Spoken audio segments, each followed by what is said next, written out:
हैदराबाद में works and services खाते जी building division में 22 करोड़ रुपयनि खां वधीक जी करप्शन जो इंकशाफ थियो आहे।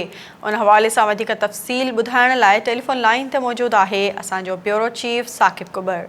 जी साकिब, छा तफ़सील आहिनि? मामा खे ॿुधाईंदो त वर्क्स एंड सर्विसेज खाते जे बिल्डिंग डिवीज़न में 22 करोड़ रुपयनि खां वधीक जी करप्शन जो इंकशाफ थियो आहे। नाणे खाते पारां कराची ऐं हैदराबाद जे 5 अस्पतालुनि जी मरमत ऐं सार संभाल लाइ 22 करोड़ खां वधीक रुपया जारी कया विया आहिनि। एग्जीक्यूटिव इंजीनियर राशिद सोलंकी ठेकेदार अमीर पाकिस्तानी खे पैसा एडवांस जारी करे छॾिया। ज़मीन ते को बि कमु नाहे थियो।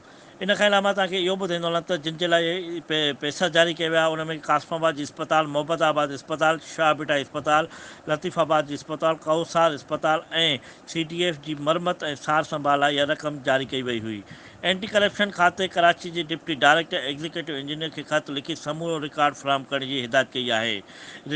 समूरो रिकॉर्ड फराहम करण जी हिदायत कई आहे। टेंडर जा तफ़सील, टेक्निक फाइनेंशियल प्रपोज़ल समेत समूरो रिकॉर्ड जेको आहे उहो फराहम कयो वञे। जॾहिं त 19 सेप्टेम्बर ते जेको आहे डिप्टी डायरेक्टर एंटी करप्शन जेको आहे उहो समूरो रिकॉर्ड फराहम करण जी पिणु हिदायत कई आहे।